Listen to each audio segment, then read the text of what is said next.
اور میری شادی کی کہانی بھی بڑی انٹرسٹنگ ہے. الحمدللہ رسموں سے پاک، خرافات سے پاک، اور تمام طرح کی جو چیزیں شادی بیاہ میں نکاح میں ہوتی ہیں ان سے پاک میرا نکاح ہوا. اللہ کے فضل و کرم سے کوئی بارات نہیں گئی، کوئی دنیا بھر کے اٹرم چھٹرم سٹرم نہیں ہوئے. یہ اللہ کا بہت بڑا فضل میرے اوپر رہا.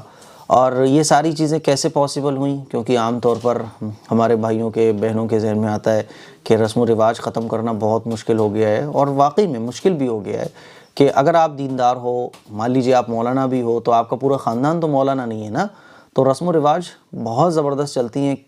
کتنا ہی آپ رسم و رواج سے بچو لیکن کچھ نہ کچھ ہو ہی جاتا ہے. تو ہمارے نکاح میں تو یہ ہوا کہ جب نکاح کے لیے جانا تھا تو کس کو چھوڑیں کس کو پکڑیں یہی چلتا ہے نا. صرف اونلی 5 لوگ میرے نکاح میں گئے تھے، جس میں میرے استاذ تھے، میرے والد صاحب کے ایک دوست تھے، اور دادا تھے، اور ایک چچا تھے، اور ایک سسٹر تھی. بس اس کے علاوہ کوئی نہیں تھا. یہ 6 لوگ تھے بس. 1-2 کاریں گئی تھی بس. تو یہ رسم و رواج ختم کیسے ہوئیں؟ کیونکہ ظاہر ہے کتنے بھی کم لوگوں کو آپ لے کے جاؤ تو 15-20 تو ہو ہی جاتے ہیں. تو سب سے پہلے اس کی شروعات والد صاحب نے کی، اور والد صاحب نے کہا کہ میں خود بھی نہیں جا رہا ہوں. تو جب میرا کوئی اتنا قریبی یعنی گھر کا جو بڑا ہے وہ خود ہی نہیں جا رہا ہو تو باقی لوگ تو پھر ویسے ہی سرنڈر ہو جائیں گے. بھائی ابا ہی نہیں جا رہے ہیں نکاح میں، ابا ہی نہیں جا رہے ہیں. تو بارات کا کانسیپٹ، کیونکہ دیکھیے بارات کا مطلب کیا ہوتا ہے، بہت زیادہ لوگ ہو جاتے ہیں. 20 ہو گئے، 30 تو نارمل بات ہے، 30-40، ورنہ تو بسوں کی بسیں جاتی ہیں. لیکن کتنی ہی آپ بارات کو روک تھام کرو تب بھی 30-40 لوگ ہو جاتے ہیں. ہمیں اس کو روکنا تھا. ہم نے پہلے ہی سوچ لیا تھا کہ بس 5-6 لوگ جائیں گے بس، اور کوئی نہیں جائے گا. خود میرا بھی یہی ارادہ تھا. لیکن ظاہر ہے ددھیال بھی ہے، ننیال بھی ہے، اور بہت سارے ایسے قریب لوگ ہوتے ہیں، کیونکہ کسے چھوڑو گے آپ، کسے پکڑو گے. تو اس کے لیے یہی شکل بنی کہ والد صاحب نے کہا میں خود بھی نہیں جا رہا ہوں، بس آپ رخصتی کرا کر لے کے آؤ، میں خود بھی نہیں جا رہا ہوں. جب والد صاحب نہیں جا رہے تھے تو پھر جو جیسے کہ بہت سارے چچا تھے اور بہت سارے خواتین میں سے بھی، مرد حضرات میں سے بھی، تو جب ابا ہی نہیں جا رہے تو یہاں سے رسموں کا معاملہ ٹوٹ گیا، پورا ٹوٹ گیا. پھر ہم بھی کچھ کٹھر ہیں، ایک دم سخت ہیں رسم و رواج کے معاملے میں. تو اللہ کا شکر ہے 5 لوگ گئے، مسجد میں نکاح ہوا، اور نکاح ہونے کے بعد رخصتی ہو گئی.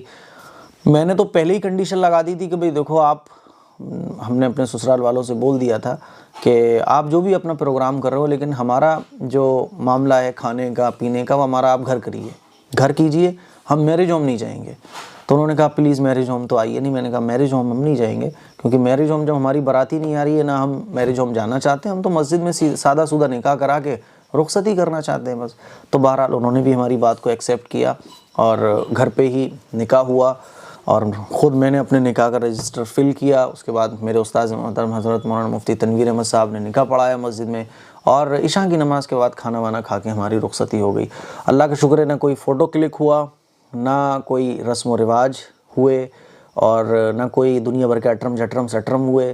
اور وہ تھا کہ گفٹ بھیجنا ہے خواتین کو، تو میں نے کہا سب لے آؤ گفٹ جو بھی دینا ہو. اور گفٹ دینے کا جو طریقہ ہوتا ہے، جوتا چھپائی ہے، وہ سب کینسل. کچھ لوگوں کے دل ٹوٹنے دو، اللہ کے لیے توڑ دو دل، صحیح ہے. تو سب کے دل توڑے گئے. کچھ ہماری پھوپھیاں بھی تھیں، ارے یہ تو کر لو کم سے کم مفتی صاحب. میں نے کہا یہ بھی نہیں ہوگا، بالکل نہیں ہوگا. ارے بھائی ایسے کیسے کام چلے گا؟ میں نے کہا یہ نہیں ہوگا، بس کام چلانا پڑے گا کیسے ہی نہ کیسے. تو اللہ کا شکر ہے 6-7 لوگ بس نکاح میں گئے تھے، اور پھر عشاء کے بعد رخصتی ہو گئی. نہ کوئی رسم ہوئی، نہ کوئی رواج ہوا، نہ کوئی تمام طرح کے کھٹکرم ہوئے، اور نہ کوئی فوٹو کلک ہوا، کچھ بھی نہیں ہوا اللہ کے فضل و کرم سے. تو اس کا سہرا جو ہے وہ ہمارے والد صاحب کے سر جاتا ہے. والد صاحب نے ہی جو قدم اٹھایا کہ میں خود بھی نہیں جا رہا ہوں. تو یہ بہت بڑی قربانی کی بات ہوتی ہے کہ رسم و رواج کو ختم کرنے کے لیے گھر کا بڑا کوئی اسٹیپ لے. اور جب تک گھر کے بڑے جو ہے آگے نہیں بڑھیں گے تو چھوٹے رک نہیں سکتے. والد صاحب نے کہا میں خود بھی نہیں جاؤں گا. تو اب بتائیے جب والد نہیں جا رہے ہیں تو پھر تو یہ ہو گیا نا بھائی، جس کو آپ لے جانا چاہو وہ لے جا سکتے ہو. دقت یہیں سے ہوتی ہے کہ چین وہاں سے بنتی ہے اوپر والے سے. جب ہیڈ ٹھیک ہوگا تو نیچے والے خود بخود ٹھیک ہوں گے.